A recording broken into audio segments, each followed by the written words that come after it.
Magic Without Fears Hermetic podcast. I'm your host, Frater RC. For more and exclusive episodes, visit magicwithoutfears.com. Thank you for your support. Fräulein Sprengel and the Origins of the Golden Dawn, a Surprising Discovery by Dr. Christopher McIntosh, University of Exeter. Shout out to Exeter. It's a complicated pass, so let's not go there. Abstract.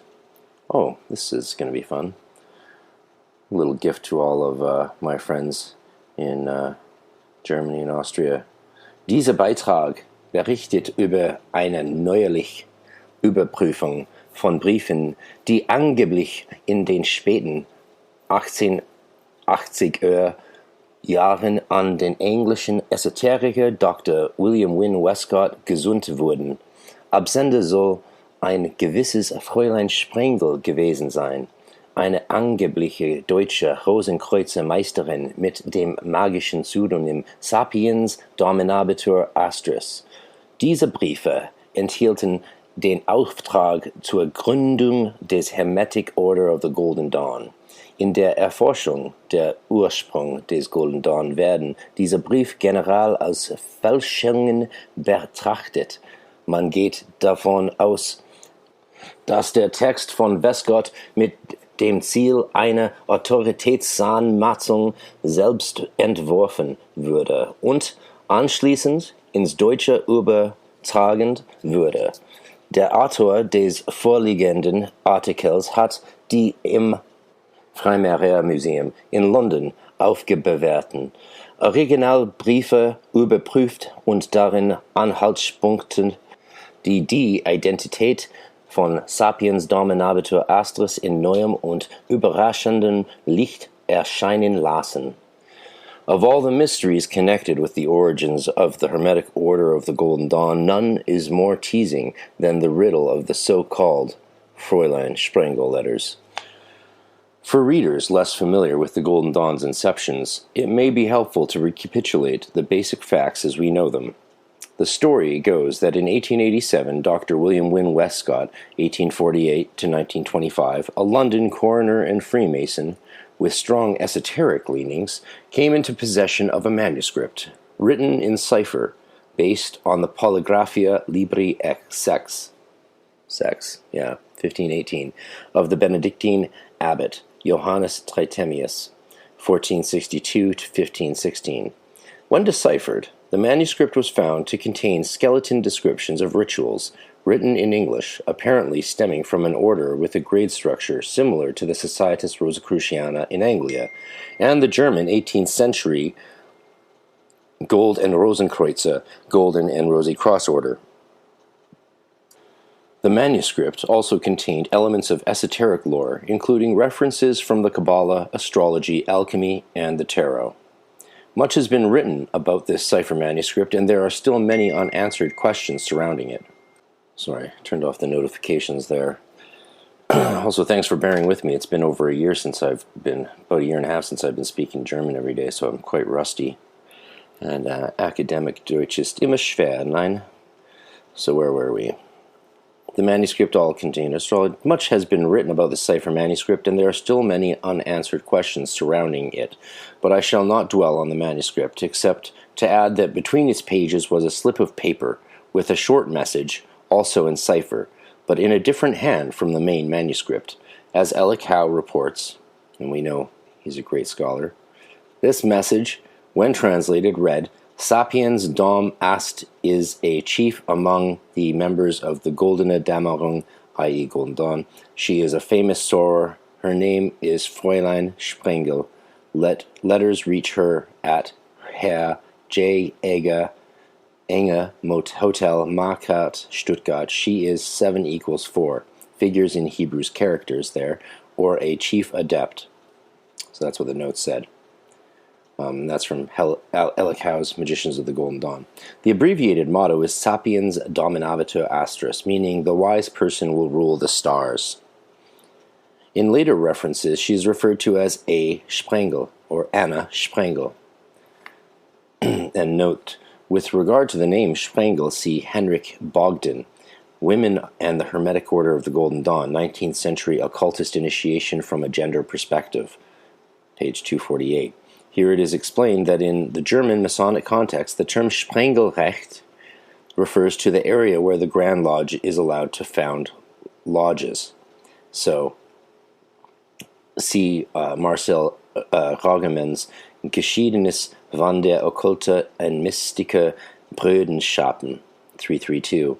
Een andere hypothese zegt dat Fräulein Sprengel een codewoord zou kunnen zijn van het, oh shit, my Dutch sucks, van het Duitse woord Sprengelrecht dit it's a territorial jurisdiction. There you go. That's all that matters. Freaking Dutch. Freaky dicky Dutch. How then goes on to say, SOR SDA provided an ideal solution to Westcott's problem. By locating her in Germany, he made her inaccessible, and by investing her with an exalted rank in a suitably mysterious German occult order, he made her a credible source of authority. Again, that's from Howe's Magicians of the Golden Dawn. The Hotel Marquard existed, as is proved by a lunch bill on headed paper dated 1st December 1887, which is preserved among the Sprengel letters in the Library and Museum of Freemasonry in London. Note the collection kept in the Library and Museum of Freemasonry, 60 Great Queen Street, London, is labeled The Hermetic Order of the Golden Dawn and Related Bodies. The material referred to here is in Subfonds 1, Series 1/3, Sprengel Letters, Originals, Translations, and Related Materials. The letters were, according to the first one, written by Sapiens Dominabitur Astris, by her secretary, who called himself Frater in utroque fidelis, faithful in both. Westcott, as he claimed, wrote to SDA at this accommodation address, and there ensued an exchange of letters, using the translation services of a certain Albert Essinger, evidently a German living in London. Howe's account, however, is rather different. Quote, in order to play the SOR SDA game properly, it was necessary for Westcott to appear to write to her and for a potential witness to know about the correspondence. However, Westcott's letters, duly translated by Mr. Essinger, would never have been posted.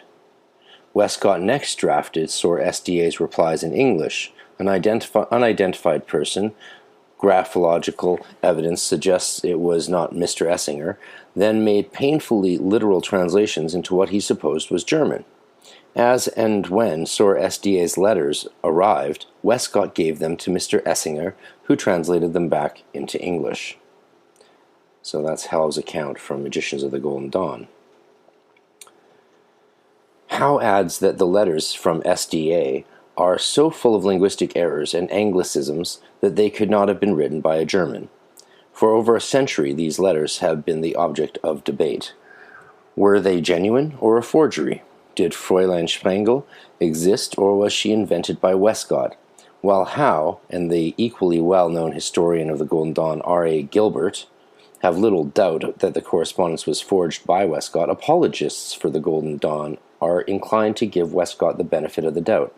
And remember that apologists actually means explainers. Apologetics is the art of explaining something, not apologizing, for some lay people out there. Note C. R.A. Gilbert, or Bob Gilbert as we call him, this book, The Golden Dawn. Hard to find his books these days, actually. I might have been content to let sleeping dogs lie, had I not the occasion to revisit Alec Howe's book, The Magicians of the Golden Dawn, which contains a photograph of the first Sprengel letter, as well as the English translation that Howe claims was probably, in fact, Westcott's original draft for the bogus German letter. The letter reproduced by Howe is, like all the others, written in German, Gothic handwriting, which was the normal script used in Germany up to and about the Second World War. This is a difficult script for a foreigner to read, let alone write. Yeah, that's true.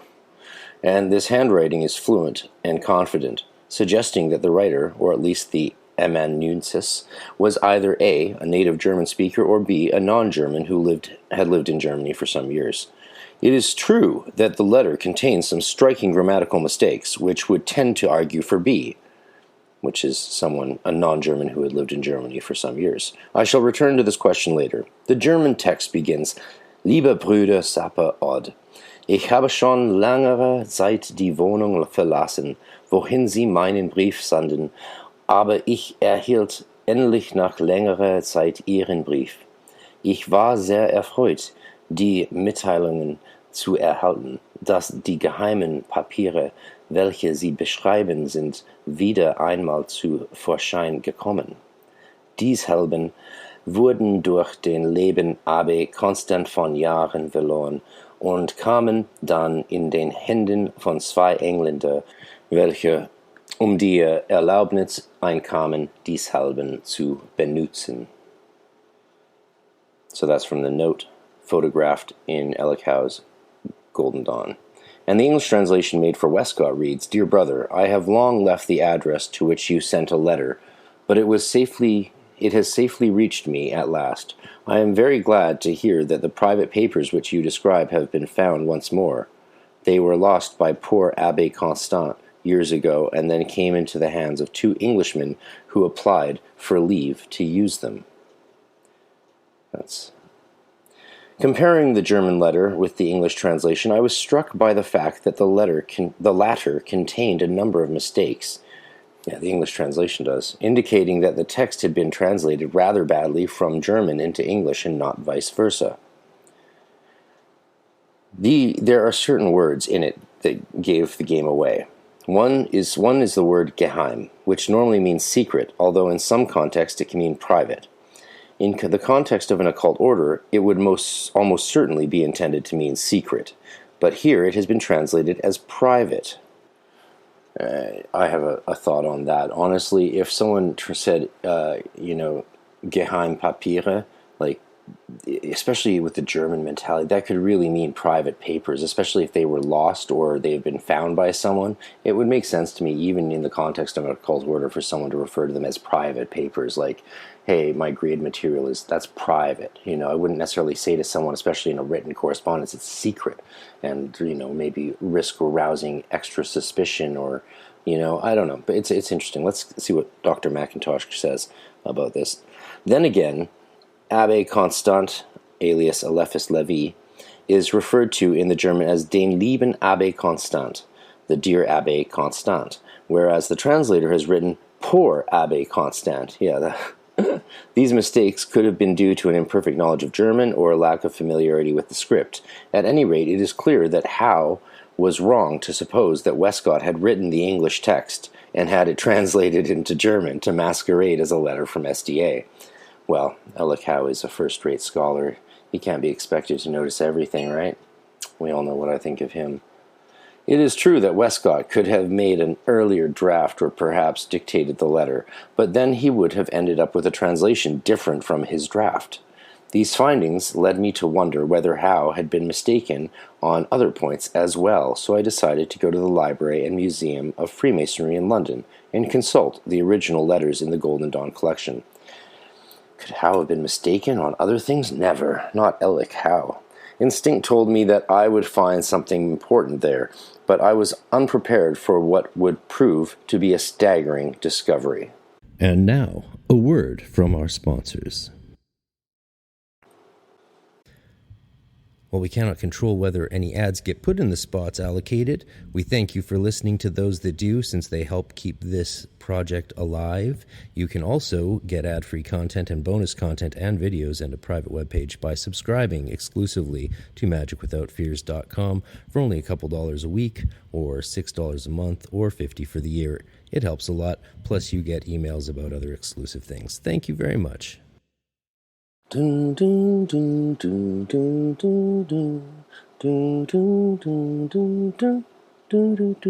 order to make clear what I found out, it will be necessary to explain something about German for those readers unfamiliar with the language. Whereas in English, a letter can easily be written giving no indication of the sex of the writer other than his or her first name, in German, the sex immediately becomes apparent when the correspondent uses an adjective to refer to himself or herself. That's correct. Big time. This is because the ending of an adjective has to agree with the gender of the noun it qualifies. Now, when I came to the second letter from SDA, note Golden Dawn Collection Series 1/3, all letters quoted are from the same series in those archives, I was astonished to see that the writer signed off as Ihr ganz ergebene, your devoted. The point being that both the possessive noun, ihr, and the adjective ergebene were masculine. It would have been ihre if it was feminine. At first, I thought this might, by a long stretch of the imagination, be a slip on the part of the amanuensis. It's funny, I rarely encounter new words, but amanuensis is a new thing. Yay, I love it. But when I read on through the letters, I found that whenever an adjective or possessive noun was used to refer to the writer, the ending was always masculine. Then came the final letter, written in August 1890 by a different correspondent with the motto Ex uno disce omnes, from one learn all, in which the death of SDA was reported, again in incorrect German, as follows: Es ist mir sehr leid, dass ich euch anzeigen muss den Sterbefall unseres gelehrten Freundes SDA. I am sorry to inform you of the death of our learned friend SDA. Here again, the genitive ending of unseres, of our learned, is masculine, as is the noun Freundes. So now there is no shadow of a doubt. SDA, whether real or invented, was a man. Fräulein Sprengel either never existed or was someone else entirely. As soon as I had made this astonishing discovery, other questions began crowding into my mind. First of all, why had this escaped notice up till now? Admittedly, the papers had for many decades been held in a private collection before being deposited at Freemasons' Hall, but Ellick Howe, for one, had been able to gain access to them. Why had he, with his knowledge of German, not spotted what I had spotted? Ellick Howe is just a famously biased scholar who really had zero attention to detail. Perhaps he was not as familiar with the script as he was with German typography, in which he was known as an expert, right? Or perhaps he simply did not read the letters carefully enough. That's more likely. But what of Oscar Schlag, the Zurich graphologist to whom Ellick Howe showed the letters? Schlag immediately spotted the many linguistic errors in the letters, but not the obvious matter of the writer's gender, perhaps because it was simply not what he was looking for. Well, that's the thing about Ellick Howe. He went into all of his research with a very predetermined idea of what he wanted to find. That is the biggest mistake any scholar can make, is deciding what they want to say and then looking for proof of it. And if he told that to the guy, he said, this is what we know for a fact. This is what I know for a fact, that was a woman. So tell me what you have to say about this letter. And the guy's going to be like, oh, that's weird. A woman's writing with male gender. But hey, you've said you know for a fact she's a woman and didn't exist, a non-existent woman, so I won't even mention it. That could have happened. Since then, it appears that no one with a knowledge of German and able to read the script had looked at the letters before me. Or if they had not noticed what I had. More important, however, are the questions of substance which the discovery raises. If SDA was a man, why did Westcott think or pretend that he was corresponding with a woman? How did the confusion come about? Was SDA a real person or not? If he existed, who might he have been? And what are the implications for the question of fraud or not fraud? I would like to attempt two scenarios, one assuming that the letters were a forgery, the other assuming that SDA really existed. In the first scenario, we have to account for the fact that Westcott presented SDA as a woman, while the letters clearly showed the correspondent as a man. This scenario presupposes that Westcott used two translators, Essinger and one other. Otherwise, there would only have been one English version of each SDA letter, namely Westcott's draft, and, as I've shown, the final translation must have differed from the draft. Ellick Howe also suspected two translators on the basis of graphological evidence. This would make sense if Westcott was using Essinger for appearance's sake, to show that the letters had been indeed translated from the German. So, the scenario is this. Westcott writes a pretend letter to SDA and drafts a pretend reply, which he gives to someone he knows in England, who has some, but imperfect, knowledge of German, and can write Gothic script. Let us call this person Translator X. Westcott omits to tell Translator X that the correspondent is supposed to be a woman. Oop, typo. It says supposed to be woman. And X assumes that SDA is male and writes the letters accordingly. The German text of each letter is then given to Essinger, who simply translates them into English, not commenting on the gender. Perhaps he also does not know that Westcott's correspondent is supposed to be female, as the English translation does not indicate the gender. Westcott never finds out about the discrepancy, and so the misunderstanding continues right through the final letter announcing SDA's death. That's awesome. There's also a trick that German students often use, foreign language students use, where they'll, instead of saying der, die, das, they just say die all the time, because you do actually get the majority of them right if you always say die, instead of wondering whether it's der, die, das, den. If you actually always just say die, you get it right most of the time. And Germans hate that, of course, but it's funny because you can be like, but if I use that, I'm mostly right. They're like, yeah, you're mostly right, so why not just do it and make it be mostly right instead of risk being wrong more often? And they'll be like, because that is not correct. And it's really fun to mess with German people doing that. But of course, once you speak a lot of, once you're in the culture of speaking all the time, you start to naturally say the right thing as a matter of course, if that's how you learn the language, or you learn it more academically and have the stuff memorized in your mind. I'm, of course, a weird Waldorfian blend of the two. Plus, I learned my German largely in Austria, so I've got this whole dialect thing going on. The second scenario is as follows. Starting with the slip of paper found in the cipher manuscript giving information about SDA, let us suppose that the writer of this note has mistakenly conflated two different people, SDA and Fräulein Sprengel. Westcott then duly writes, care of Herr Enger at the Hotel Marquette in Stuttgart, enclosing a letter to SDA, and using the motto rather than the name Fräulein Sprengel. In due course, he receives the first reply. He has it translated by Essinger and reports with delight to his friends MacGregor Mathers, W.R. Woodman, and possibly others involved in the founding of the Golden Dawn that he has been contacted by the great German Rosicrucian adept Fräulein Sprengel. Westcott then writes again to SDA and receives a second reply. At this point, or conceivably a little later in the correspondence, Essinger spots the gender of the writer and tells Westcott. Now Westcott is in a dilemma. He cannot reveal the discovery without making a fool of himself. On the other hand, he cannot abandon the correspondence because SDA is now vital to his plans for the Golden Dawn.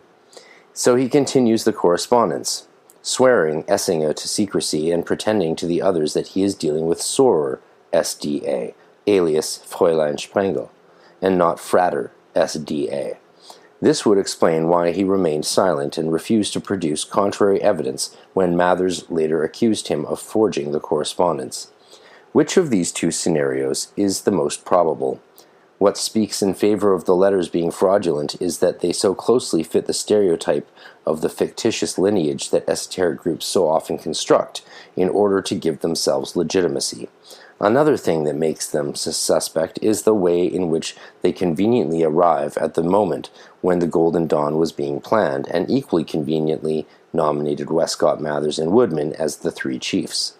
And there is SDA's timely death in 1890 when he was no longer needed.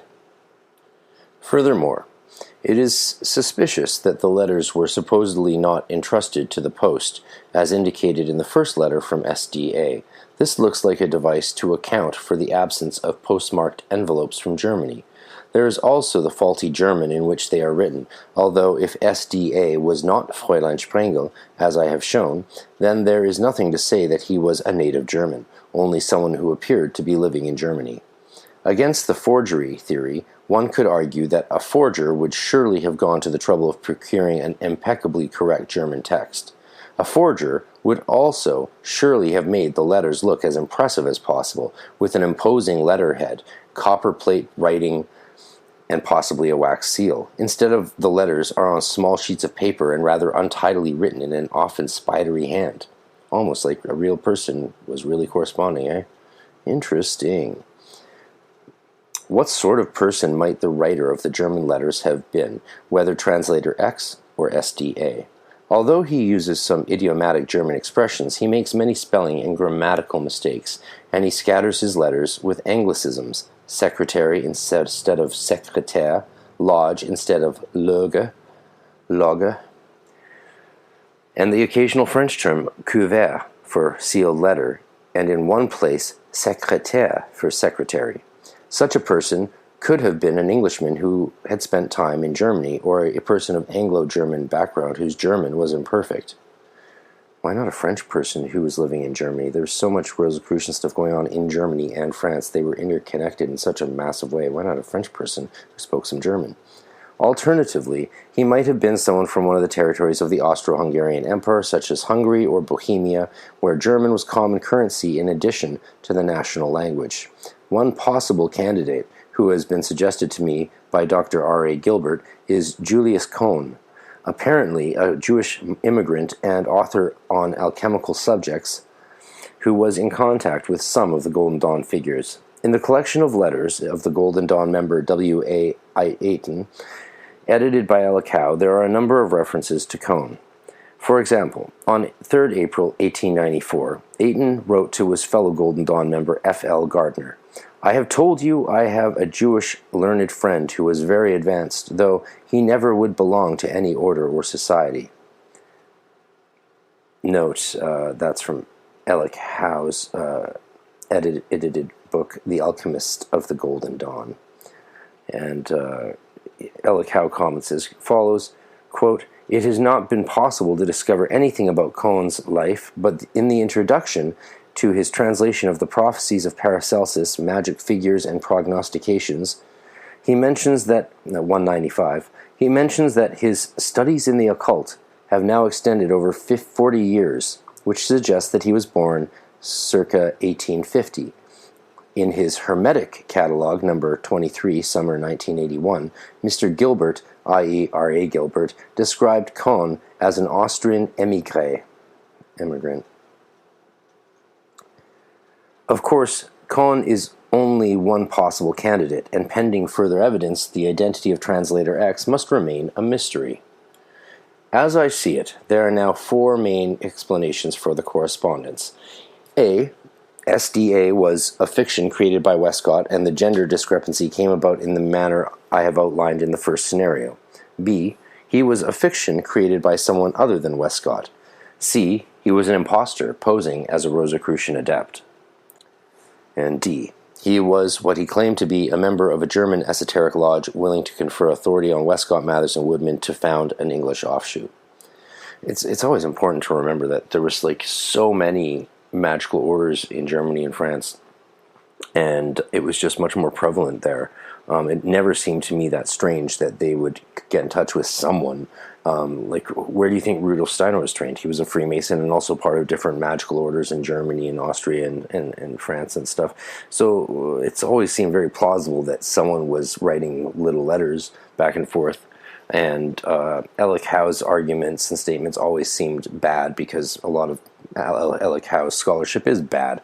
But this is a really amazing article to finally get from someone who actually went and looked at the real letters with actual knowledge of German.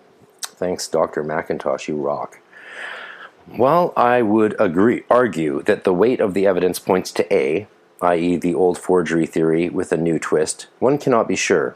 However, one thing we can say with certainty is that SDA was not Fräulein Sprengel. So, we can bid farewell to Sor SDA. Vale Sor Ave Frater.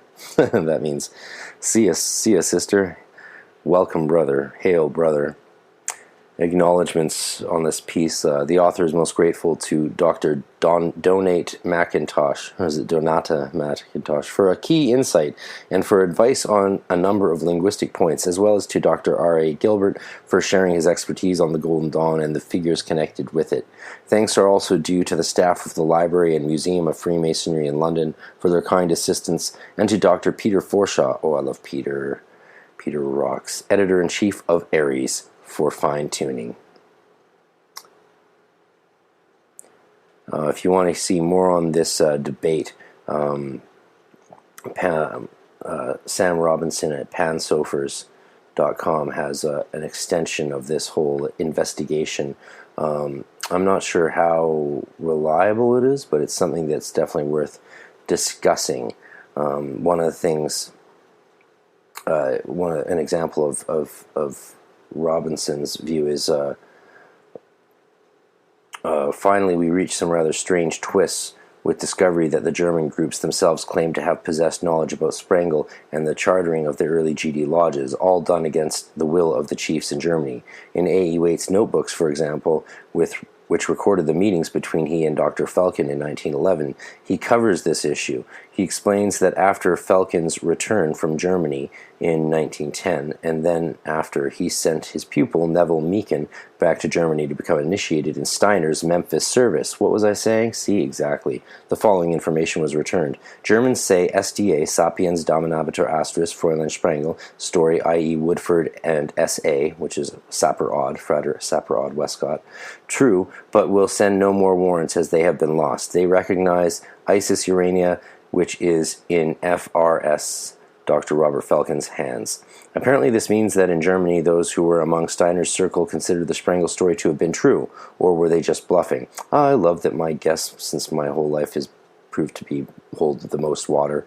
But Sam Robinson knows his shit, of course. He was Zalewski's protege until Martin did his magical tricks on him and ousted him. I know the details of that because my mom was at their place in Montreal at the time being initiated into Portal, and I got the first-hand story play-by-play and how abused she was at that time by Martin. Anyway, fun stuff.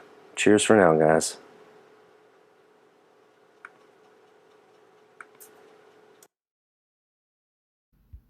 Diving deep into the practices and reality tunnels of the esoteric and the occult, check out Praxis Behind the Obscure podcast, where I interview practicing occultists, do book reviews, and much more. Check us out on YouTube, Red Circle, and many other podcast platforms.